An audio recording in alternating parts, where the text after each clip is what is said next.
Casey is sort of a badass. God, it must be hilarious being you. Sometimes. She is completely fearless, protective, and intuitive, and she's far more mature than her 16 years of age would imply.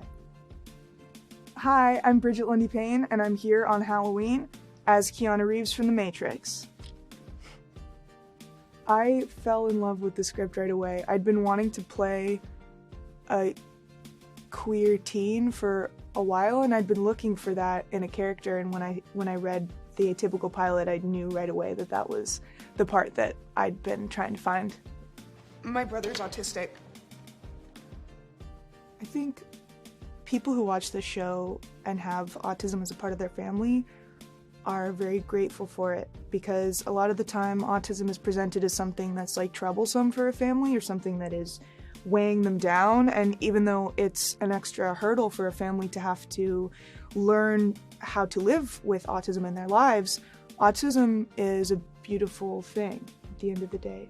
People with autism in the autism community are so creative and loving and kind to one another, and I think that families who watch the show are grateful and see themselves in the lightness and the love that the show projects.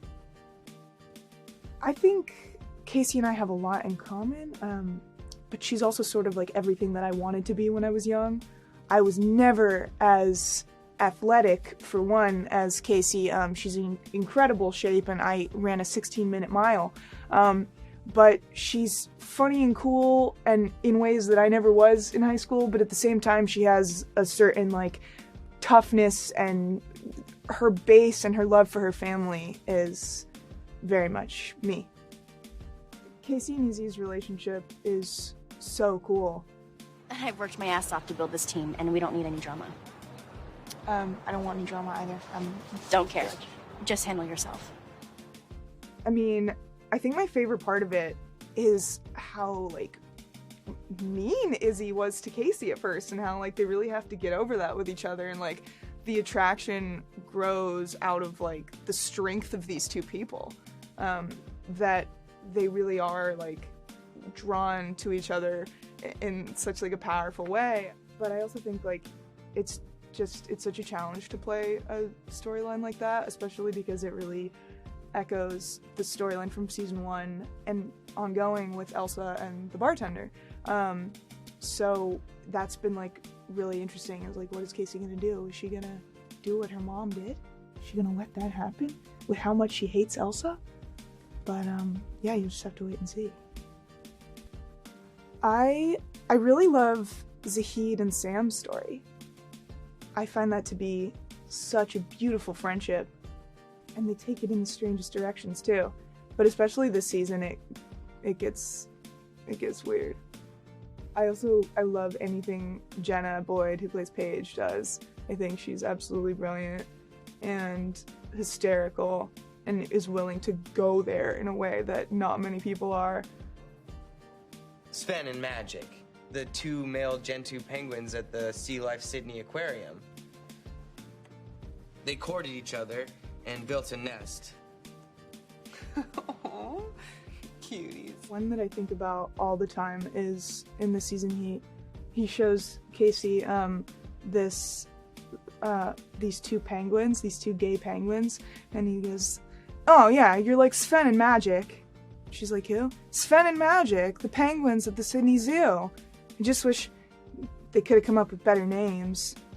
And she's like, "Isn't your penguin named Stumpy?" "Yeah, exactly." Look at him. Hello, you. I think they could have done better with the name. Isn't your penguin named Stumpy? Exactly, something good. This show is important to me for so many reasons. I think one, because anything that is about a kid who doesn't feel normal is an important story to tell, because I don't think any of us are normal, and I think that it's so important to embrace the strangeness that lives inside of all of us and to celebrate it in others. I also am really excited to be on a show about a queer kid who's coming into her sexuality and coming into herself. 16 is such a pivotal age in anyone's life and anyone's sexual journey, and I feel like this show has allowed for such a delicate handling of what it means to be young and queer and terrified. And I love telling that story. I hate to say that I'm most excited about the Casey Izzy storyline because it feels like selfish, but I'm pretty excited about that. And I'm also really excited about Doug and Elsa's storyline. I think that they have to like finally come to terms with what their relationship is, and I think it's really important like moving forward with the show that we like establish what they mean to each other. And they're just both such incredible actors that they really, you know, everybody really brings it this season, and it's such a fun time. The entire cast I love so dearly. Everybody is so funny and cool and freaking weird. Kier has taught me so much. There's so much in this world that I just was like afraid to touch until Kier came along. Like graphic novels, Kier taught me to love, and like, you know, chains and weird dark stuff. I remember the first time we were talking, he told me his favorite album cover was this band that had like chopped up one of their bandmates and like was like worshiping one of their bones. And it was like before I really knew Kier, and I grew to really love that vibe. Michael is insane. He's amazing. He's such a passionate person, such a good actor. And Jennifer is just lovely. I've grown to be really close with her family, and I'll just go over there and watch movies with them because she has literally every screener ever made. And she's just like way weirder than you think.